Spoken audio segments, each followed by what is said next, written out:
Bring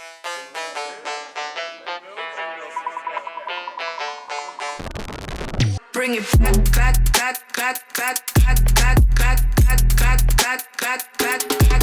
Bring it. Keep it back. Welcome to USL Live Podcast and the Season 53 Week 4 preview show. I'm your host, Romulocks, and this show is a weekly podcast where we look at the results from the previous week, discuss the upcoming matches, and take your questions for the panel submitted to our mailbag. Join me to discuss all that and more. I am honored to welcome into the broadcast booth my co-host for this evening. First up, we have Yosh. Ni hao. We have Herthbul. Evening, gentlemen. And we have Eric. Fuck Fosto. For more information on the Unified Skirmish League, including the schedule, rosters, or how you can be a part of this league, we ask that you please visit USLZone.com, if I can say it right. Let's look at Week 3 games to start out with. What a weekend we just had, boys, on Apollo's map, a place we all know well.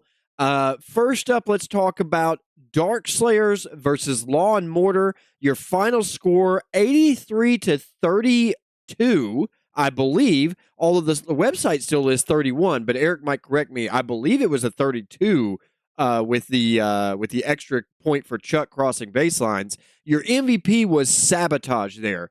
Yosh, take it away.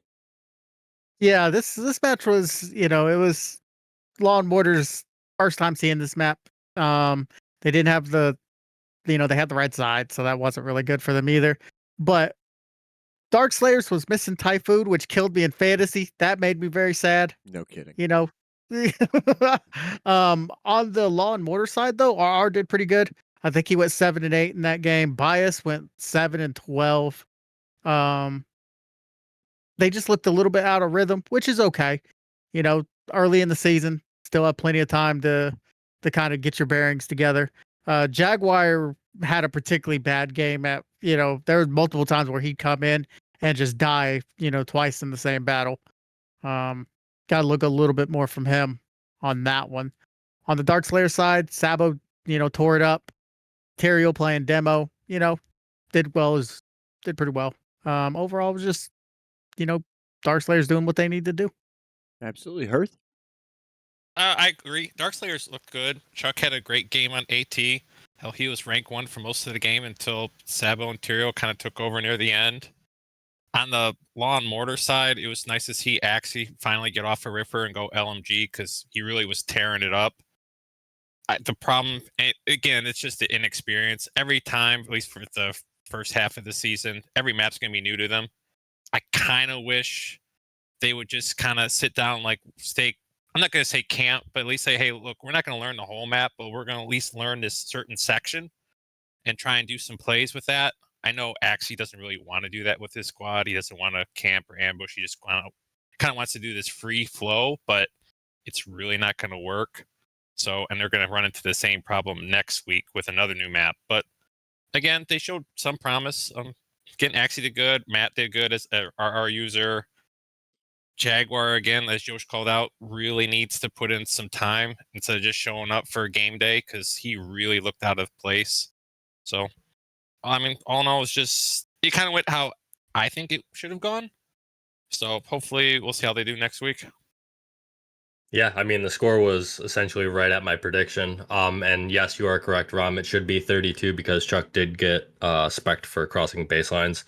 I thought, early on it looked doom and gloom for Law and Mortar. I think Dark Slayers started 20-2 or some nonsense. I could be way off on that, but regardless, the margin was pretty high. And Law and Mortar, stuck to whatever the game plan was. They tried some ambushes, which was nice to see. Unfortunately, they got to be aware of where the vision can come from and what the other team is planning to do, especially with an AT getting that vision. That kind of busted up. That's 2 weeks in a row now, actually, that an AT has busted up their ambushes by getting vision, with Chompy being the first one last week. I think Thiz should have been in for Jaguar. Especially if Jag isn't putting in the work during the week, he should not be starting on Sunday. I see Thiz in the game every single day, and I'm sure he SBs with them when they do SB, and I feel like he deserves that spot. And not as a medic. I think he's one of their better players when it comes to streaming people. So put him on Marine. But other than that, I mean, DS did exactly what you guys said. Chuck was running up the score in first place for a little bit before he got specced out, and then Sabo and King took over. So nothing out of the ordinary. Yeah, I think we knew that the DS were going to win this game. I don't think anybody had any false pretenses about what was going to happen here. But at the same time, you were hoping for Law and Mortar to kind of come into their own and at least put up a solid fight. I think to a certain degree they accomplished that, although there was still a little lacking. For Darkslayers, I think this was the game where Sabotage folded in and kind of became part of the unit over there. I think Sabo absolutely laid it out in this week, and he was the top dog easily for this game. King did fine. He did have like a second half resurgence because his first half was not bad, but just not traditional King in a game, particularly a stat pad game like this. Uni kind of came out of nowhere too with his 14-5. But I think the story is probably Chuck's first half, which was monstrous. There's one clip I have with Chuck absolutely mowing everyone down in front of him as he charges through their line. That's really kind of impressive to watch. But I think Darkslayers did very well, kind of what we were expecting, and maybe a little more in terms of the offensive side. But on the other side, I want to give kudos to Law and Mortar. 7 and 8 for RU. He deserves the props for that. That's fantastic, my man. And then I think Axis switching over to LMG from Ripper. Everyone agreed with it. Everyone thought it was a good idea, and I thought it played out well for them. They did still have some problems. Jaguar, I'm not sure if he could find any more laws than he did in that game. Like, that was a rough one to watch. He's got to dodge some of those. He needs to get off the wall when they're pushing. But also, I have some questions about medics. I mean, in my mind, R is a good player on this roster. That's for sure. And R and Ron, I'm not sure who the better medic was for the game. That's a kudos to Ron. R, I think, needs to step up his game at medic. Otherwise, I think he needs to switch into a Marine role, which I think he can do well. But to Eric's point earlier, Thiz, and I want to give a shout out to Abyss. If Abyss is not in this starting roster, you're doing this squad wrong. Abyss is absolutely one of the best Marines, best players you got on this roster. And I think he can do definitely as well or better than the guys who were in this game did. So I think he should be playing, but that's just my opinion. Otherwise, good game, Darkslayers, and Law and Mortar, I think, took a step up this week, even with the disparity in the score there. Let's talk about the next game, which is the match of the week, and honestly, one of the best games I have ever seen in USL. I feel like I say that every time these teams meet. Birds defeated Season 27 37-34, your MVP for a third week in a row. Colossal. Yeah, this was definitely a good time watching this match. Season 27 just stayed near their base on the left side the whole game, pretty much. Really forced Birds to come in and say, you know exactly where we are. Can you break it? And Birds did a really good job adjusting, I think, on the fly. They went north a couple times and then, started going south a little bit more and breaking it open from there. And then, took it back north and had, just a couple good battles like that. Saab did the best he could to carry the squad. Kaga was popping off at the beginning, but I think the real story of this game is Kevin lagging out twice. Right? I think it killed a lot of their momentum. Even though Mercy came in and did fine, right? I think switching players back and forth, and especially during fights like he was doing, like he would spike at random times. I don't know what was going on, with his internet or whatever, but that really hurt this team. I think that was probably the deciding factor of the game. Tactical did a really good job. Colossal coming in clutch at the end. I think Law sniping Havoc, that really stopped the push from Season 27 to come around. And overall, they looked a lot like Camp Kane last year. Pister shown an inability to kind of switch up his leading style. He still more wants to hold in a place and kind of camp it out rather than, trying to fight these guys.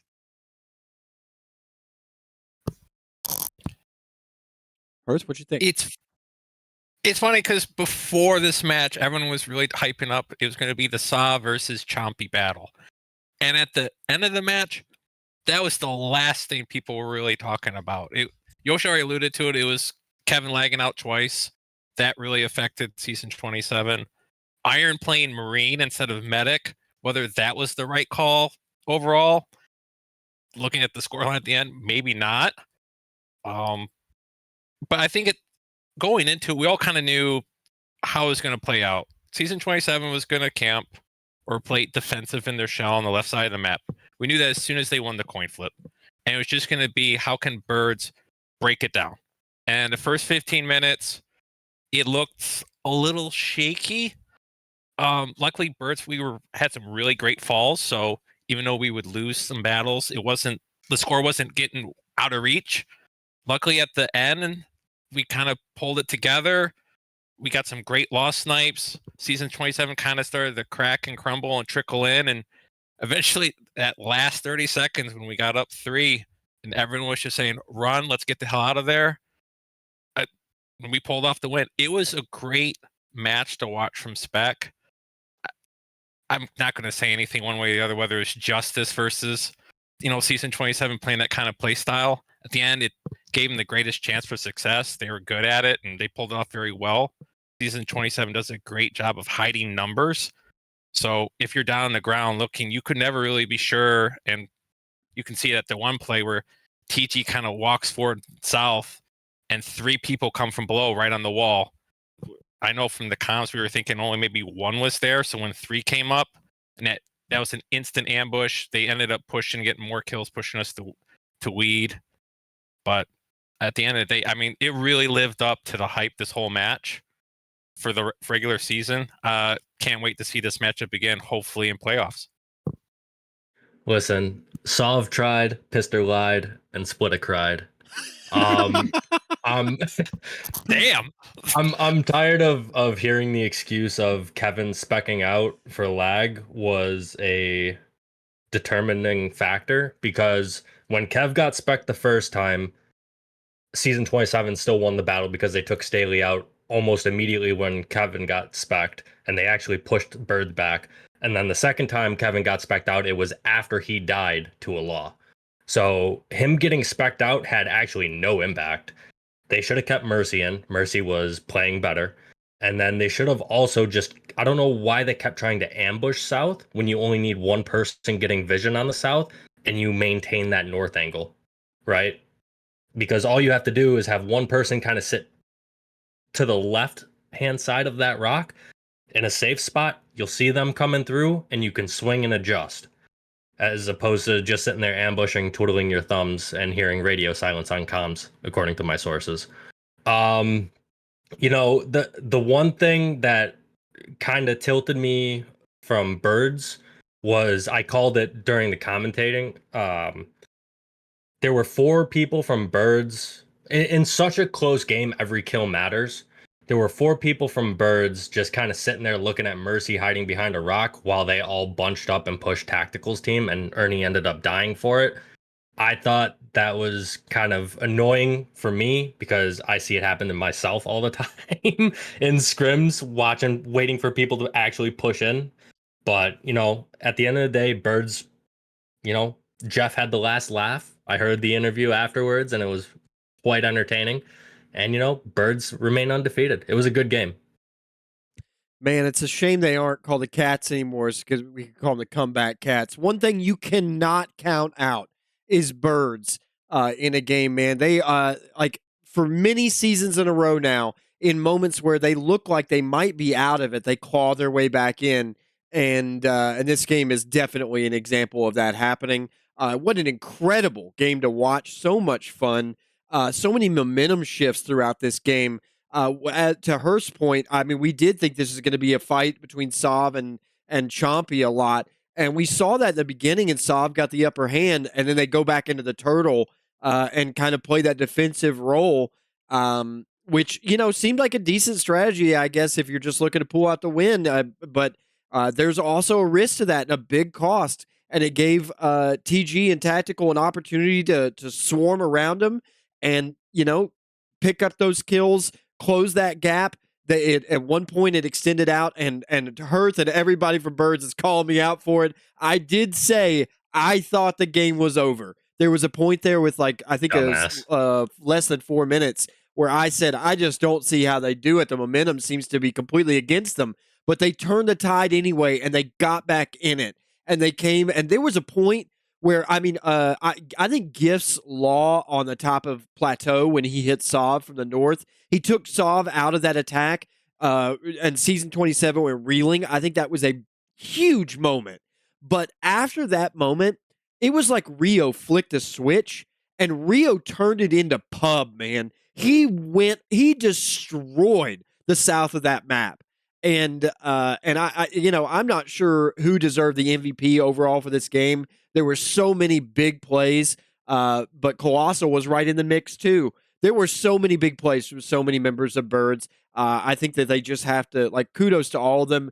It wasn't a real bad match on the other side, but I do think those Kevin moments played a bigger factor of having an 8v7. I just think it's a factor. We have a question on this later, so I won't stall us out on that, but I do think there's a question about the strategy of going into Camp Kane, of turning, of bringing Season 27 back into that position and letting Birds dictate everything. And also, to Hurst's point earlier, Iron went 6-4, but I wonder what that looks like with him as medic. You got to wonder. And man, is this team missing champion now? That's for sure. Yeah. Well, what a game to watch, though. I don't know if anybody else has any follow-up comments on that. I know that was a game for the ages, so if you got anything, feel free. But what a game. What a game. All right, we'll move on to the last game of the night was Out for Blood defeated V2 112-25. Your MVP was Water. Oof. Is all I got to say on this one. Yeah. Damn. Really, Yeah. Yosh? That's it, man. I mean, yeah, I gotta say, Out for Blood looked good. They did exactly what I wanted to, because I called them out first last week. I said I wanted them this week to come out and just completely put their foot down and just put their mark all over this game, and they did that with 100+ kills. They looked good, and they weren't even really locked in near the end because when you're leading by that much, it's kind of hard to stay 100% locked in. On the V2 side, Llama looked good. Unfortunately, after this game, doesn't sound like he's going to be part of the squad anymore, along with a couple others. So this might have been the game that you just knocked the squad out of the league. Yeah, we don't have any questions about that, Hurst. So let me talk about that just to add context. Since like as of 2 hours ago, Eva left V2. Llama and Azu left V2, and now Bax is gone from V2. We don't know what's going on over there, but there's some shakeups going on in V2 prior to the roster lock. So I just wanted to add that context. Yeah, I don't know what to say to that. Yeah. Oof. I don't know if that's Bax driven. Obviously, Bax was kicked, so that could be a factor in it. But going back to the actual game, it was fun trolling Bax the entire time. I will say that.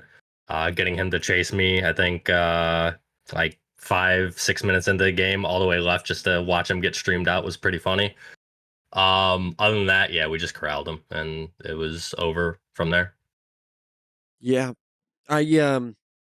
for everything I want to compliment Law and Mortar on this week in terms of improvement while still, going into that long good night. The same thing it's kind of the opposite for V2. They took a step back this week. I did not like what I saw. I did not like the total lack of coordination, the disjointed parts of their squad that were seeping out and trickling. There was so many problems with the offense. It's kind of hard to know where to start. Smackrock 0-16 on the game. What? How is that even possible? I think that dude was the better medic this week because God knows it definitely wasn't the play of Cannibal or Cal.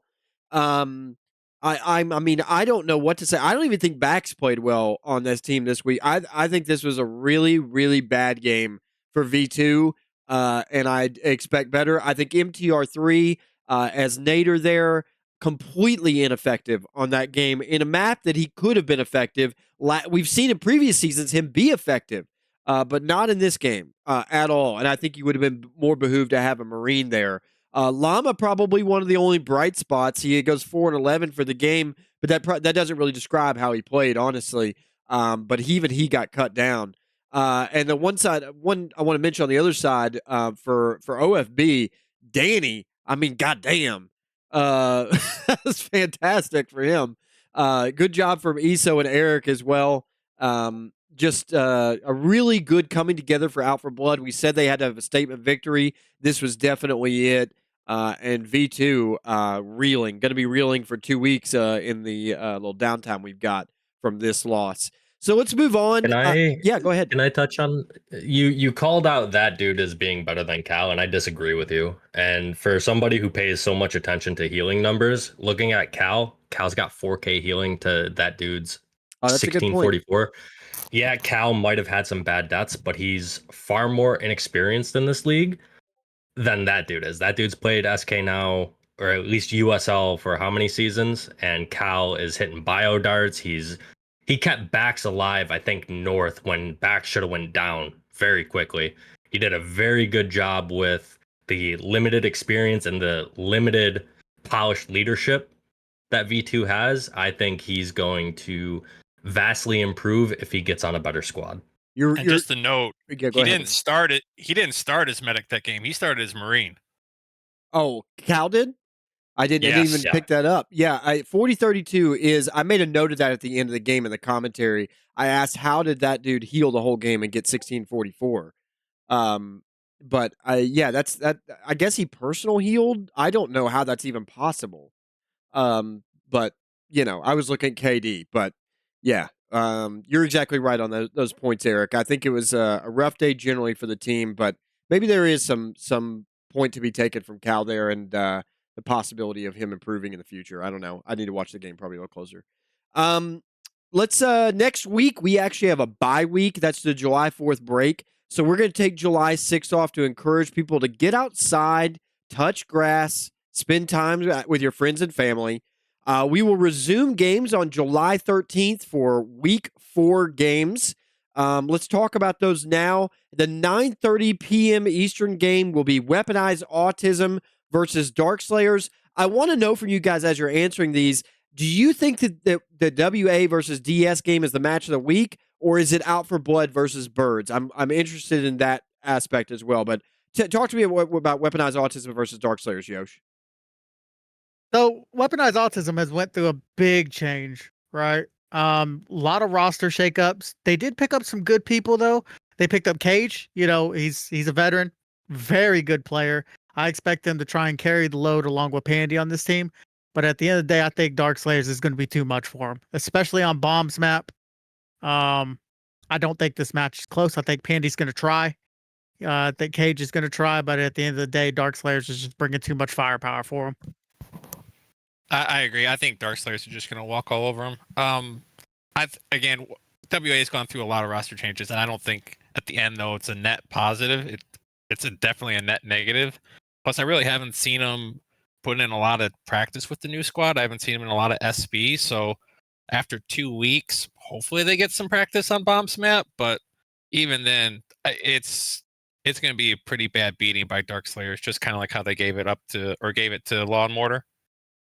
Yeah, I mean, Fausto preaches that he likes to do heavy rotations, right? And especially on Bomb's map, if you're slow on rotations or picking them up, it is devastating because this map is much bigger than the rest of this map pool. So if you're slow on those rotations, you are just going to get obliterated. And we saw on a smaller map, Bird's last time leading, he was very slow to pick up on rotations and kept doing the same thing over and over. So I think DS just walks over him. I don't have anything more to add. I do think DS is going to win this game. The way the DS is looking right now, the cohesion they're playing with, I mean, I think there's some decent players on WA's roster for sure, but Darkslayers are playing as a unit, and they have solid Marines, solid medics, everybody showing up, everybody practicing. I think Darkslayers win this by a healthy amount. I'm going to go with like 30, 40 kills, honestly. And that's why I think my vote for match of the week, I don't know about you guys, is probably going to be the next match, the 10-15 game, Out for Blood versus Birds. What do you think? So birds obviously have the advantage in this map, and this match and the map, to be honest. Mhm. I think that for Out for Blood, for us to keep it close, we have to play better than what we're playing now, right? We have to do better rotations. And versus a team like Birds, I don't know if that's possible, right? I think it's a lot of us have played together, but there's a lot of new pieces as well. So I think Birds is not going to have a hard time in this match. I think it's going to be an easy day at the office for him. I wouldn't sell it that short. I think it's going to be the match of the week for sure, but I don't think you guys are going to be that far below Birds in this one. Again, though, all the pieces will finally come off of, ineligibility. So we'll see Yosh, we'll see Arthur in this one. It'd be nice to see how you guys put the pieces together, and you've got 2 weeks to kind of prep for this one. I think Chompy, though, on Bomb's map, he probably will not be playing AT since it's just so open and with long rotations. He'll probably be Marine on this one, so it'll be interesting to see how he adapts to it. At the end of the day, though, I think Birds will take this, though. Probably maybe like a 3 battle margin. I think it's going to be a fun match, especially because I know people like myself and ESO just want to fight. And I think it's going to be very reminiscent of, hopefully not the very beginning, but of Sparta versus Cats or whatever the iteration was in week 1, where it was like 77-70 or something like that. Rom, you were a part of that.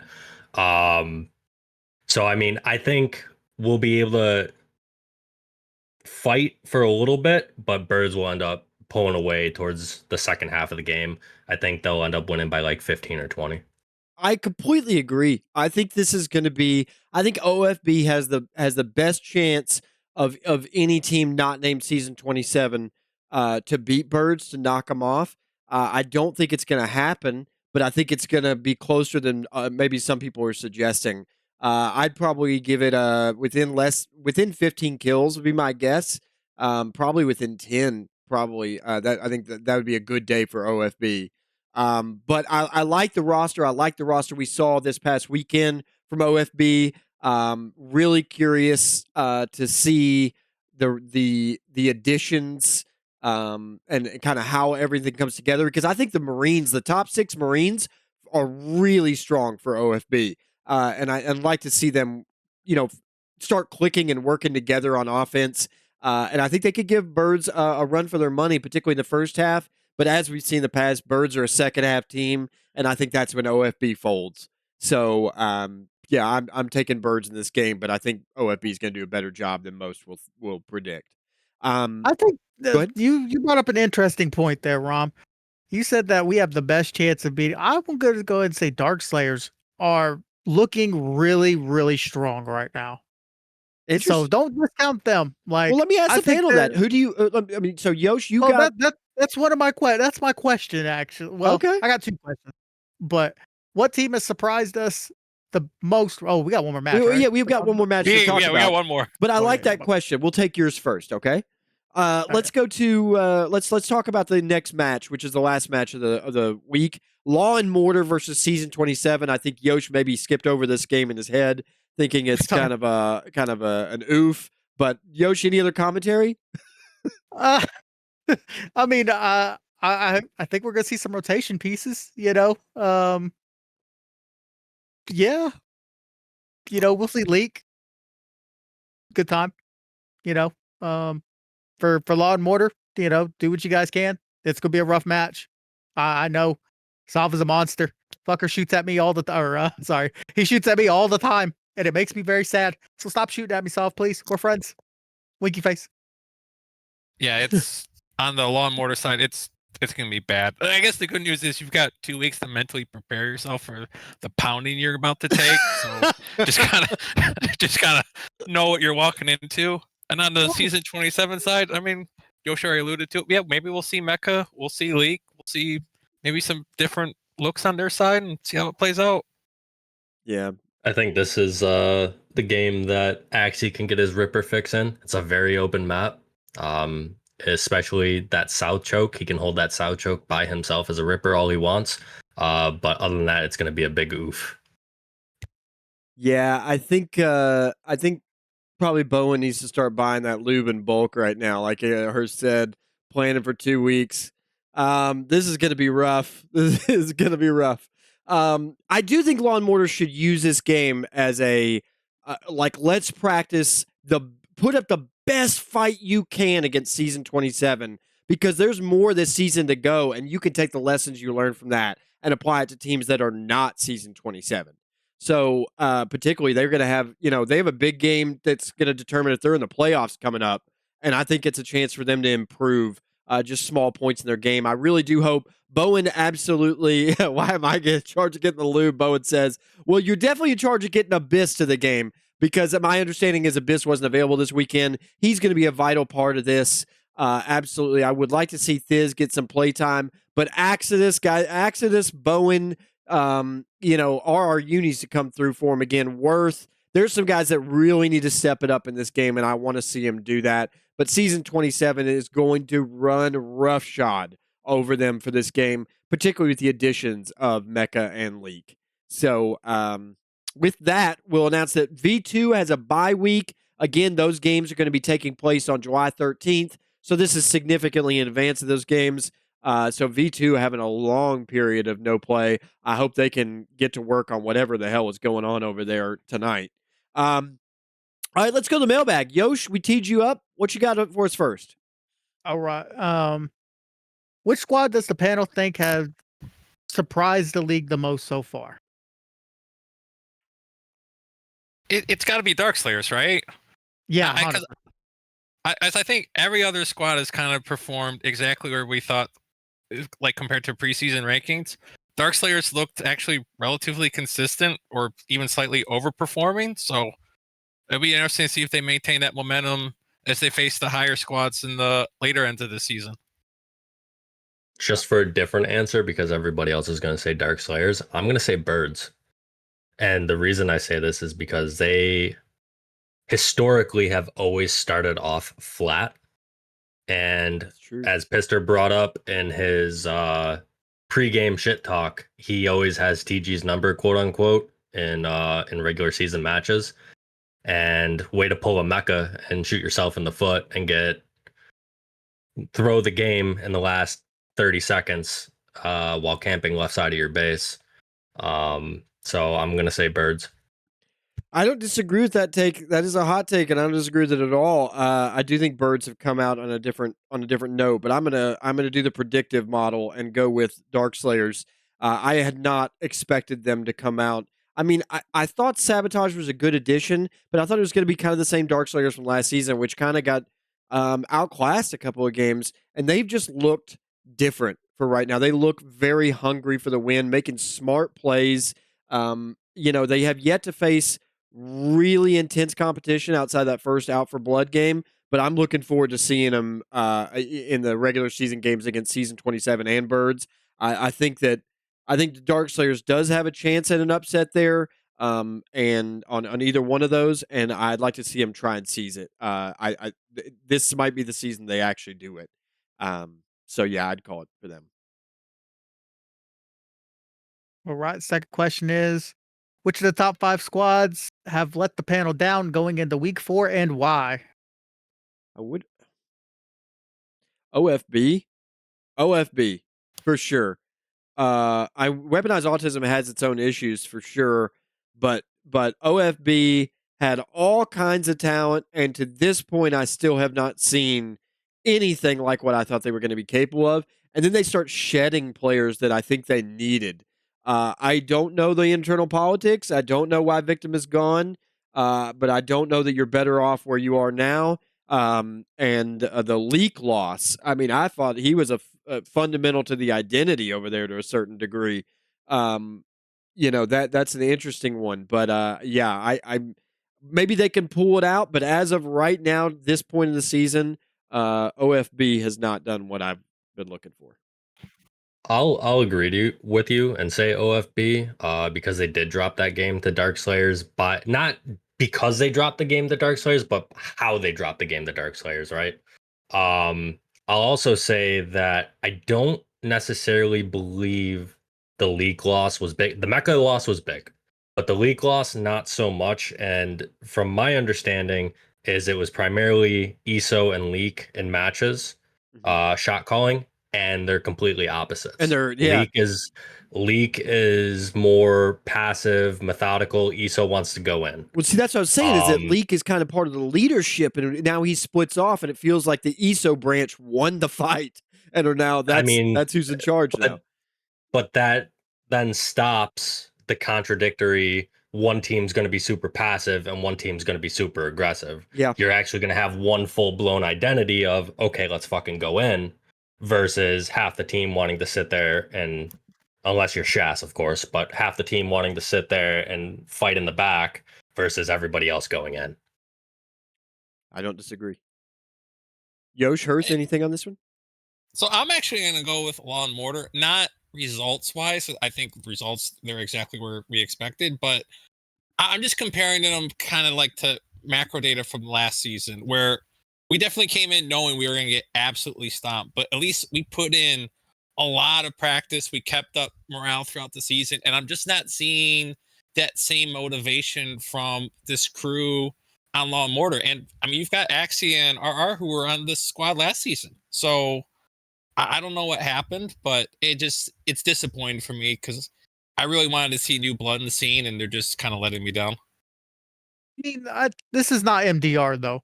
MDR, in my opinion, had a lot of talent that was just unrefined. You know, that's kind of where, and then plus you add in Rio and Staley.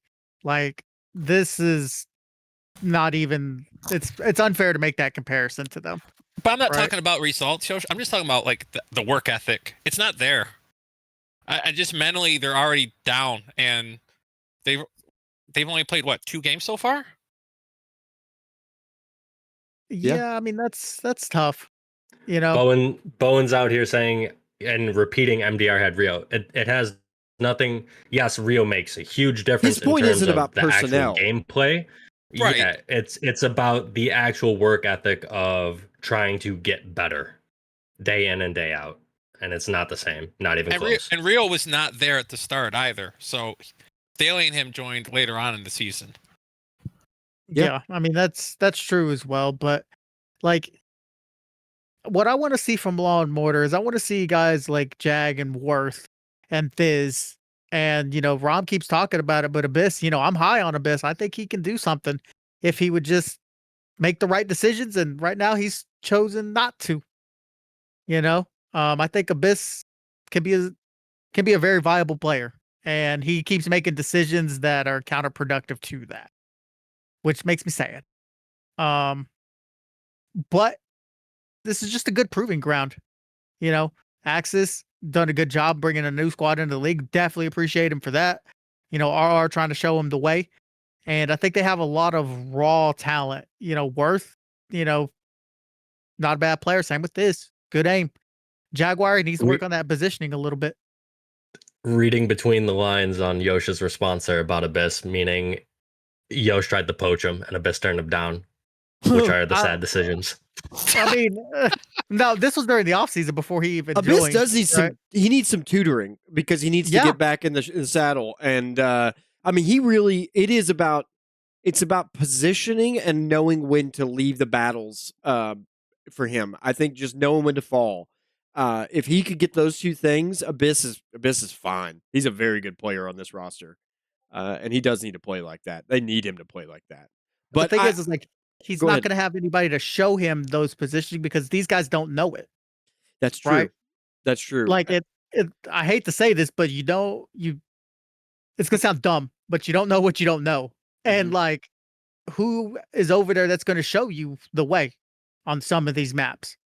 Do you know the way? Yeah. Like Axis is the smartest player amongst them, and he absolutely needs to take the leadership reins and start ordering these guys around. And they do need to practice a lot more. I agree with what Hurst's ultimate point was there. You guys ready for my questions? Anything else, Yosh, on your end? No, we're good. Go Okay. ahead. This weekend, Law and Mortar. This may be kind of the same question. No, this weekend, Law and Mortar tripled their kill total in the loss against Darkslayers. And while the team might be discouraged by the loss, Law and Mortar should be proud of their improvement from last week. Axis switching from Ripper to LMG seems to have been the right call. Does the panel agree with Axis continuing to play LMG against Season 27? And are there any changes LAM can make to improve their chances at making playoffs? 1,000% Axie should be the primary LMG. Like I said, the Season 27 game is, unfortunately, no offense to them, but a throwaway game, so play what you want. But I would like to see more practice out of LAM and actually practice setting up the. I know you don't want to give away your plays or whatever the case may be, but repetition is going to make the best improvement, right? So practice the plays that you're going to run on Sundays instead of just kind of running around and floundering about in scrims. So I'm gonna go ahead and go back to my other point, right? They just don't know where you're gonna fight on this map, right? The big thing that we did on MDR, and Hearth can attest to this, and so can Abyss and RR, or not Axis and RR. How many times we fight at Cockrock, Hearth? The first week. A bajillion. And but these guys don't know where you're gonna fight on in this map. It's the first time they've seen it, so it's rough for them. So I think that they're doing fine. Yeah, you want to see a little bit more effort, but it's hard to put effort in when you're getting smashed every weekend, especially you got a game coming up that's not going to be particularly fun. The other thing you can do though, and this is something MDR did a lot. I know Ernie gave previous matches VOD reviews and stuff like that for MDR to review.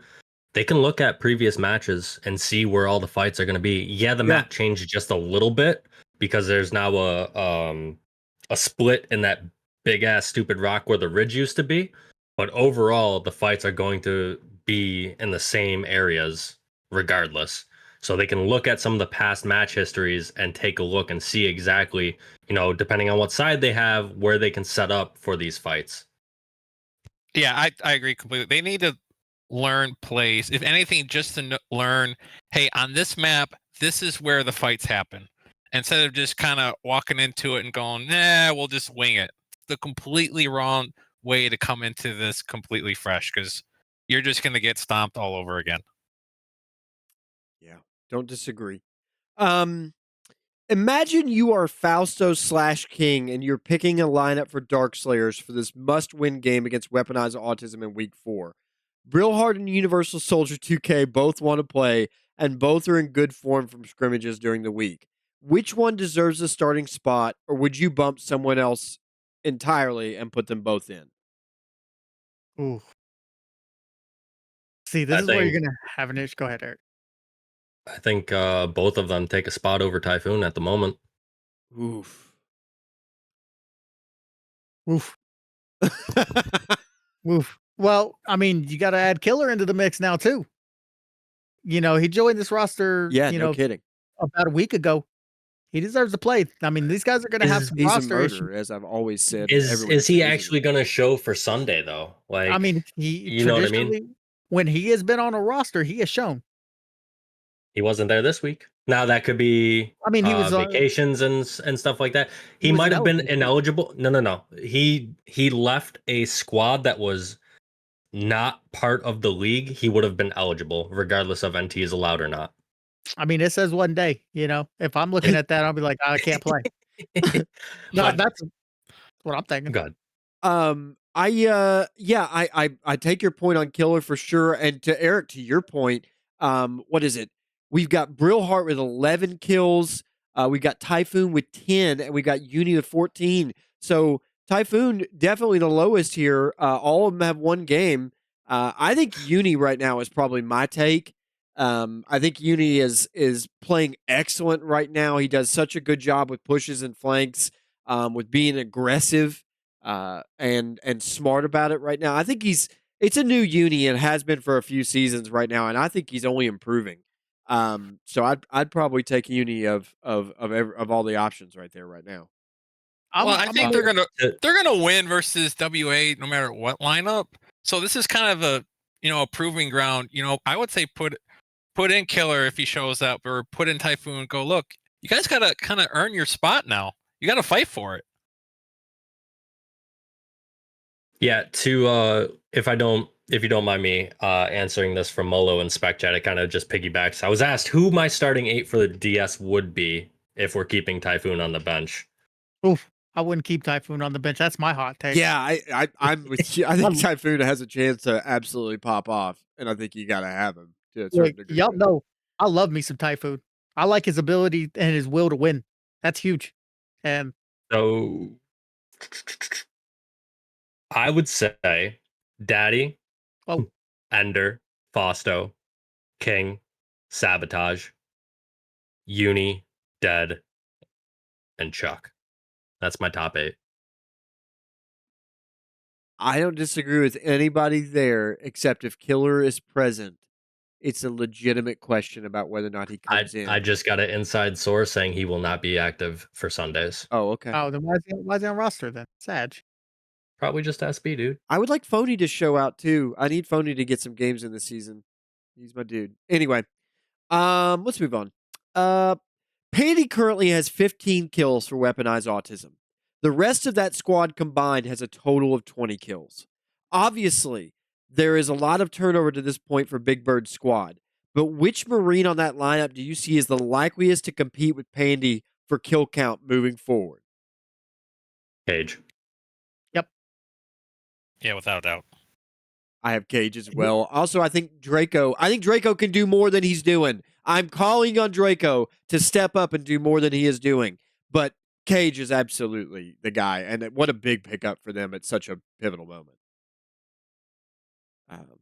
Anyway. Okay. In the Birds versus Season 27 game, Mercy came in for Kevin after his lag spiked.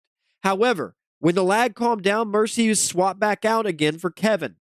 Did Pister's loyalty to Kevin prevent Season 27 from beating those dirty birds? And also, Roundtable, would you have played Kevin or Mercy in that match? I would have kept Mercy in the game. I called it during the cast. 100% Mercy should have stayed in the game, especially if you know that your player's lagging and you're taking that risk factor of him possibly being specced in the middle of a battle again. Especially since the first fight Mercy came in, he got 2 kills. I would have kept Mercy in. I was gonna say it's not a surprise that Kevin was lagging. He's been lagging all week. So in a match of that caliber, yeah, you should have just even started with Mercy instead of risking it that way. So I'm gonna go the other side on this, and I'm gonna tell you why. I think you play who brung you here. Kevin has been with Pister for God knows how long now. I think he deserved the chance and deserves the chance to play. Now it's going to get interesting when Mecca comes. Who's benching for Mecca? Yeah, I would definitely sit Kevin for Mecca. Not even a second thought about that, being honest. Well, in that lineup, it would just be CC gets benched, Iron swaps to meta, Mecca goes Marine. Yeah, I would probably. My question now is Leak over Kevin too. I probably would do that right now too. Definitely with lag like that. That's just not even a question. And I mean, he was such a big player as a nader. He just seems to fade away as a Marine. I definitely think I would want to play Mecca and Leak for sure. Yeah, I don't know. Kevin with lag issues is not a player I'm playing, and I do think that the Mercy pick is who I would have kept in the game. I don't know why they didn't. And I think Kevin's disappearance, leaving them 7v8 for as long as they did, was a major factor. We saw Birds try and push them the first time, and they actually lost the battle in the 7v8, which was depressing to watch. But the second time, I think it made a bigger factor, and they were trying to make that sub. And there's just a certain like frazzlement that comes with, we got to make a sub right now. We're 7v8. And that messes with you mentally in a way that, maybe didn't work to Pister's benefit. That's for sure. I have a similar I guess a question that could piggyback off this on. Okay. Does the panel think that Splitta will bench come playoffs, or will Kevin bench come playoffs? Definitely Kevin. I don't see Split benching anytime soon, but I could be wrong. It's got to be Kevin, right? I mean, just looking at stats alone, it's got to be Kevin. I don't think Probably Kevin. I don't think either one of them bench. Put it out there. Okay. With the loss to Birds, do you think there'll be an After Dark episode this week? Does the panel think there needs to be more focus on the game and less on community drama? Quiet when mad. It's been proven that after a loss, they don't make an episode, right? So, But now they're going to just to kind of shut everybody up. Absolutely. I was going to say, whoa. Plus, you've got backs getting kicked from V2. Oh, it's definitely a lot of drama to cover. Oh, yeah, what's man. up with that, man? I- Like, oh. what's up with Stingray? You know, or V2? Sorry. Danny is having a monstrous season for OFB right now, going 43-13 so far, despite all the setbacks, the inter-squad turmoil, and the drama. The man is a machine right now. With this kind of confidence, I have to ask, is season 53 finally the season where Danny comes into his own? Let me handle this one. Everybody knows I've been hyping Danny up. Right, it's been my constant. You stop right now because Look, you're gonna hold on, curse let me him. go. Let me cook. It jinx him so bad. Let me cook, Eric. No, this is not the season. You're gonna see Danny fall off the cliff. I'm calling it right now. He's done. There you go. The curse, the commentator That's will not be acceptable. coming from Yosh. He's calling it now. Danny's done. Son. Did you have another one, Eric? Yeah, let me pull it back up. What are the panel's power rankings going into week 4? Any surprises? I got one big one. I guess Go ahead. I guess the question is who do you have as 3? Is it OFB or DS? DS 100%. But DS. with a new OFB? Doesn't matter. That's already been It's played. not proven. Yeah, the game's already played, so Okay. I've got DS. Yeah. So DS Yeah, is 3. That is the question, because I Yeah. think the 1 and 2 it just got solved this last weekend, and I think I can do the rest all the way down. So, yeah. Okay. Whoa, Rom, who do you have as your 6 and 7? Because with all the changes right now, and they haven't played each other yet, who do you have at above the other? I V2 know. I or- think I'd swap it back, man. I think Law and Mortar take the win against V2 if the game is right now. We'll see come roster lock, which we're going to talk about in a second. But do the announcement for that. But I think right now I'm going with Bowen on that one. It's me, but other people may disagree. Do we expect any more big roster swaps before the roster lock goes into effect on January 6th at 9 p.m. Eastern? Who is the most likely to swap squads at this point? I imagine we're going to see a couple more movements. I think you'll see Chris, do something. I think, whether he wants to play or not, it's entirely up to him. But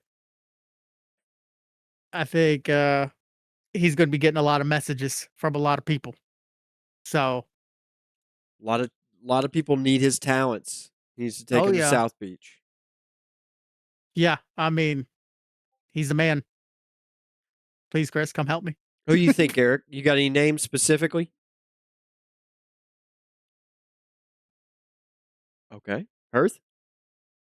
I got you've- one more mailbag. Oh, you got Chris. Plus, Ninja hasn't really been picked up by anybody yet either, right? I want Ninja to come play with me too. Oof. Ninja leaving. What a huge one. The guy is playing a monster AT this season. He needs to land on his feet somewhere. I'm interested in that as well. He comments right as I'm getting ready to call him out. Kaga sitting there. I'm wondering, is the allure of Birds just too much for the man? I don't know. We'll see. I got yeah, one more for mailbag it. question that came in. All right. Last Does one. V2 stand any chance beating Law and Mortar now that they lost their 2 best players, their best Marine Llama, and their best LMG in back. Well, we just sort of covered this, but yeah, I'm calling it for Law and Mortar right now. Unless there are major changes, LAM takes that one. Yeah, LAM takes that one now. Yeah, without a doubt. All right. Well, that will do it for me. We'll see here. Mailbag questions. We want them. Send your questions as private messages to me anytime you like on Discord. I will keep all questions anonymous. Probably retype them like I did tonight, unless you request your name be read as well. The roster lock, as an announcement, it goes into effect on July 6th at 9 p.m. Eastern. V2 is clearly swapping up their roster, so maybe other squads should look to do the same prior to that strict deadline. After the deadline, you'll be restricted from leaving your squad again, so make sure it's a team you want to finish the rest of the season off. Any final comments from my panelists? Are we ready to close it out? Don't get yourself blown up. I do have a request. Can we hear the caw again, Ron, to close us out? There it goes. That's all you get. That will do it for USL Live at the Season 53 Week 4 preview show. You can play Infantry for free. Download the game right now on Steam. Just type Free Infantry in the search bar or visit freeinfantry.com. If you're interested in league play, you can visit uslzone.com. Sign up on site where you can view rosters, schedules, and forums. Be sure to check out all our available videos also on the Infantry Online YouTube page. Built and maintained by military police. Feel free to relive the nostalgia anytime you want by going back to watch play from past seasons. Oh, and please like and subscribe because it helps the algorithm. I'd like to thank my co-hosts for the show today. That'd be Yosh, Herthbul, and Eric. Thank you to our executive producer, Military Police. This has been Romulocks, and you've been listening to USL Live. Look at all these chicks.